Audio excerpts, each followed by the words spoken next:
Hello friends, आज हम बात करेंगे नेफ्रोटिक सिंड्रोम। नेफ्रोटिक सिंड्रोम का मतलब होता है ऐसा ग्रुप या ऐसा बीमारियों का समूह जो हमारी किडनी के अंदर 3-4 बीमारियों से मिलकर बना होता है। तो हम देखते डेफिनेशन। नेफ्रोटिक सिंड्रोम का मतलब होता है ऐसा क्लिनिकल डिसऑर्डर जो कि हमारे कैरेक्टराइज होता है, विशेषता जिसकी होती है प्रोटीन यूरिया, हाइपोबिलिरुबिनेमिया, हाइपरलिपिडेमिया और एडिमा। मतलब जो हमारा नेफ्रोटिक सिंड्रोम होता है ये लक्षण का समूह होता है प्रोटीन यूरिया, मतलब यूरिन के अंदर प्रोटीन, हाइपोबिलिरुबिनेमिया, इसका मतलब होता है कि बिलीरुबिन की मात्रा ब्लड के अंदर बहुत कम है। और थर्ड हमारा होता है हाइपर लिपिडेमिया, मतलब लिपिड की मात्रा ब्लड के अंदर ज़्यादा होना और साथ में सूजन। जब ये चारों लक्षण हमारे शरीर में एक साथ दिखाई देते हैं तो उस कंडीशन को हम लोग बोलते हैं नेफ्रोटिक सिंड्रोम। इसके क्या कारण हो सकते हैं? तो फर्स्ट इसका कॉजेज है कार्सिनोमा ऑफ किडनी। कार्सिनोमा का मतलब होता है किडनी का कैंसर होना। HIV, ल्यूकेमिया, ल्यूकेमिया मतलब ब्लड कैंसर। नेक्स्ट है overdose of medication. Overdose of medication मतलब ज़्यादा दवाइयाँ खाने की वजह से हमारी किडनी के ऊपर इफेक्ट पड़ता है, जिसकी वजह से चारों बीमारियों के लक्षण एक साथ हमारे शरीर में दिखाई दे सकते हैं। नेक्स्ट है NSAIDs। NSAIDs का मतलब होता है non steroid anti inflammatory drugs. Non steroid anti inflammatory drugs, इसका मतलब होती है ऐसी ड्रग्स जो स्टेरॉइड नहीं होती है, ऐसी ड्रग्स जो स्टेरॉइड नहीं होती है और वो हमारे शरीर में जा करके और घुलती है और वो हमको प्रॉब्लम कर सकती है। नेक्स्ट है हेपेटाइटिस। हेपेटाइटिस का मतलब होता है liver infection, inflammation of the liver. Next है कंजस्टिव कार्डियक फेल्यूर, मतलब हार्ट हमारा कंजस्टेड हो जाता है, सिकुड़ जाता है, जिसकी वजह से हार्ट का पंपिंग करना बंद हो जाता है। इस कंडीशन को बोलते हैं कंजस्टिव कार्डियक फेल्यूर। नेक्स्ट है रीनल फेल्यूर। रीनल फेल्यूर का मतलब किडनी फेल्यूर। रीनल और किडनी दोनों एक ही चीज होता है, तो रीनल और किडनी। तो रीनल फेल्यूर का मतलब होता है जब हमारा किडनी का फंक्शन बंद हो जाता है, यूरिन का फिल्ट्रेशन, यूरिन का फॉर्मेशन, ग्लोमेरुलस फिल्ट्रेशन, रीअब्जॉर्प्शन सब कुछ बंद हो जाता है। तो ऐसी कंडीशन में हमको होता है रीनल फेल्यूर। ऐसी कंडीशन में जब किडनी काम करना बंद कर देती है तो यूरिन में प्रोटीन की मात्रा बढ़ जाती है। इसके अलावा नेक्स्ट है मलेरिया और नेक्स्ट है क्रोनिक यूटीआई। यूटीआई का अर्थ होता है यूरिनरी ट्रैक्ट इन्फेक्शन, मतलब हमारे किडनी, यूरेथ्रा, ब्लाडर और यूरेटर में से कहीं पे भी अगर इन्फेक्शन हो तो इस कंडीशन को बोलते हैं हम लोग यूरिनरी ट्रैक्ट इन्फेक्शन। लेकिन अगर वही इन्फेक्शन अगर क्रोनिक हो, लंबे समय के लिए हो, तो ये हमको नेफ्रोटिक सिंड्रोम का लक्षण पैदा कर सकते हैं। नेक्स्ट हम देखेंगे signs and symptoms. Sign and symptoms का मतलब होगा कौन कौन से लक्षण हमको इसके अंदर दिखाई देंगे। तो फर्स्ट है एडिमा।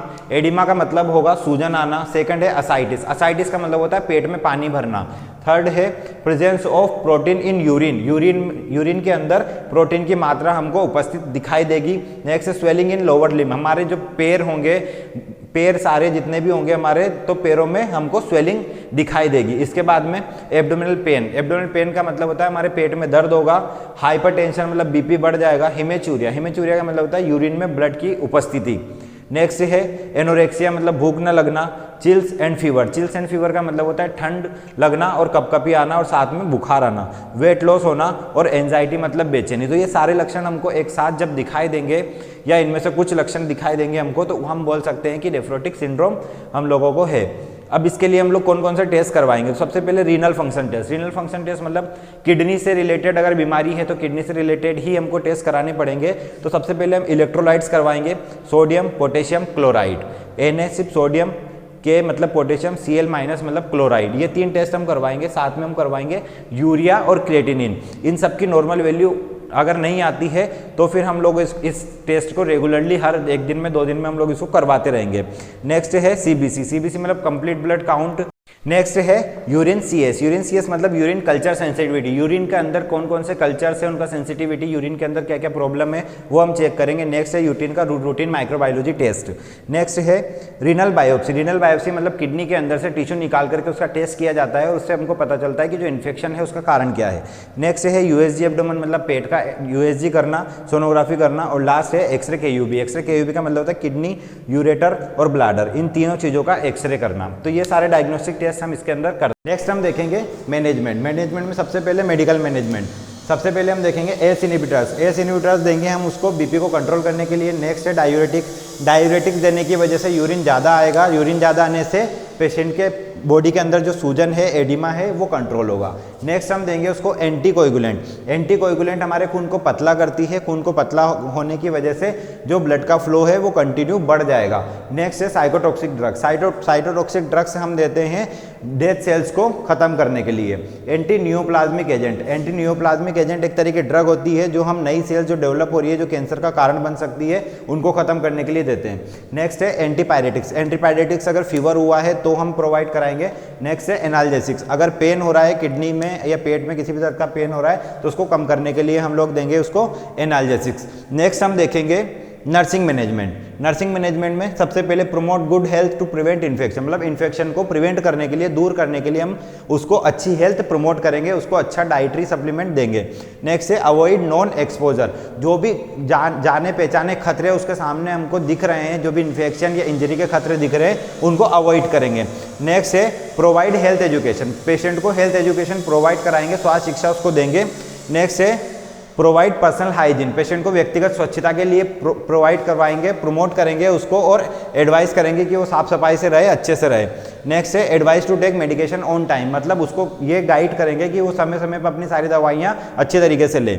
इसके बाद डाइटरी मैनेजमेंट, डाइटरी मैनेजमेंट का मतलब हम उसकी डाइट को किस तरीके से कंट्रोल करके किस तरीके से उस पेशेंट को ठीक कर सकते हैं। तो फर्स्ट है advice to take salt free diet, patient की डाइट में नमक जितना कम होगा उसकी किडनी के ऊपर इतना कम इफेक्ट पड़ेगा, इन्फेक्शन होने के चांसेस उतने ही कम होंगे। तो पेशेंट को एडवाइस करना है कि साल्ट अपनी डाइट के अंदर, नमक अपनी डाइट में कम ले। नेक्स्ट है लो फैट डाइट, कम फैट वाला डाइट लेना है। नेक्स्ट है प्रोटीन मिनिमम 1.5 ग्राम पर केजी पर डे, मतलब जैसे हमने देखा है कि हमारे नेफ्रोटिक सिंड्रोम की डिसीज के अंदर में प्रोटीन यूरिया होता है, मतलब यूरिन के अंदर में प्रोटीन बाहर निकलता है शरीर में से, तो उसकी वजह से हमारे शरीर में प्रोटीन की कमी हो जाती है। तो ऐसी कंडीशन में हमको पेशेंट को ज़्यादा से ज़्यादा प्रोटीन, कम से कम उसको 1.5 ग्राम उसके प्रति किलो वजन के हिसाब से प्रतिदिन उसको देना है।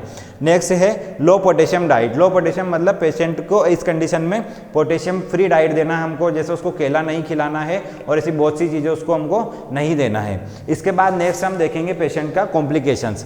जब भी हम लोग इस वाली डिसीज में होते हैं तो कौन कौन से कॉम्प्लिकेशंस हमको नेफ्रोटिक सिंड्रोम में नजर आ सकते हैं। तो रीनल फेल्यूर, नेफ्रोटिक सिंड्रोम होने की वजह से किडनी के अंदर बहुत से लक्षण, हमारे साथ बहुत सारी बीमारियां एक साथ पाई जाएगी, तो हमारा रीनल फेल्यूर मतलब किडनी फेल होने के चांसेस बढ़ जाएंगे। सेकंड है एनीमिया, क्योंकि काफ़ी ज़्यादा ब्लड लॉस होगा, ब्लड लॉस होने की वजह से एनीमिया। और नेक्स्ट है हमको काफ़ी लंबे समय के लिए क्रोनिक हाइपरटेंशन हो सकता है। तो ये पूरा नेफ्रोटिक सिंड्रोम है। आई होप आप सबको समझ में आया होगा। अगर वीडियो पसंद आया है तो वीडियो को लाइक करें, शेयर करें, सब्सक्राइब करें चैनल को। Thank you.